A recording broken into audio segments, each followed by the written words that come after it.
السلام عليكم ورحمة الله وبركاته. ازيكم حبايبي؟ عاملين ايه؟ النهارده معايا حلقة جديدة من حلقات اللهم بارك، طريقة عمل القمر دي وبليلة بلبن اهيت. فيكم تاكلوها سادة، فيكم تاكلوها بالحليب زي ما انا ما عاملة كده، اللي يعجبكم. يلا بينا يا حبايب قلبي، شاهدوا القمر ده اتعمل ازاي.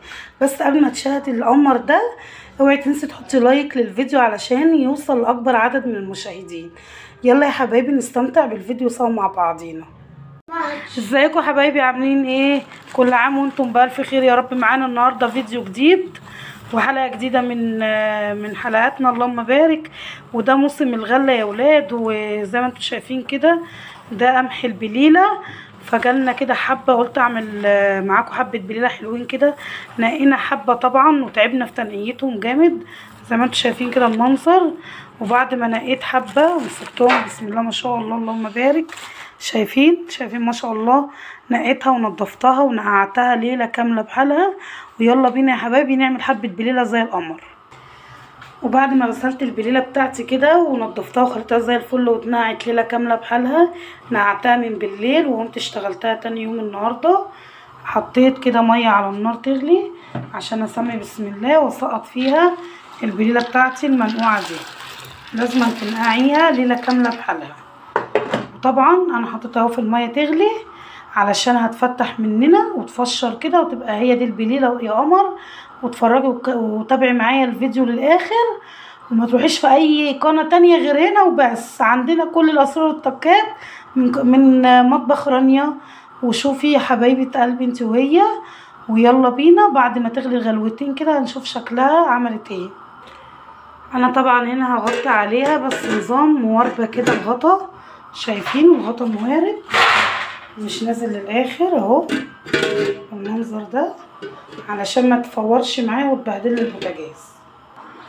تعالوا بقى نبص عليها كده بعد ربع ساعه. بصوا شايفين شكلها. نبدا بقى في الوقت دوت اي ريم عليها بنشيله بالمنظر ده، اي حاجه بتقابلنا بنعينها. وهنبدا بقى في التوقيت دوت نوطي عليها علشان تفشر على مهلها او تبدا تفتح على مهلها. بصوا يا حبايب قلبي البليله اهيت بعد ساعه وانا موطيه عليها. بصوا بليله السخنه، يلا البليله السخنه. ايه رايكم بقى نروح نلف في الشوارع ونبيع زي الناس بتوع زمان؟ مين فاكر الايام الجميله دي يا ولاد؟ كانت احلى ايام والله. بصوا ما شاء الله اللهم بارك، لسه فاضل عليها شويه لما تفشر اكتر من كده وتفتح كده على الاخر. الريحه بقى مش قادره اقول لكم، لسه لا حطيت عليها حليب ولا اي حاجه، وريحتها جايبه من اخر الشارع ما شاء الله، جميله جدا. غله طبعا فلاحي حاجه نظيفه. بصوا ما شاء الله جميله جميله جميله، وطريقتها سهله مش صعبه خالص، حلوه قوي قوي قوي. تعمليها تاكلي منها لاولادك هم رايحين الامتحانات الصبح ان شاء الله. يلا قومي اعمليها وفرحي اطفالك واولادك اللي في الامتحانات. ربنا يا رب ينجح اولادنا جميعا ويفرحنا بيهم باذن الله. تعالوا يا حبايب قلبي نبص على البليله بتاعتنا بعد ما تمت كده ساعتين.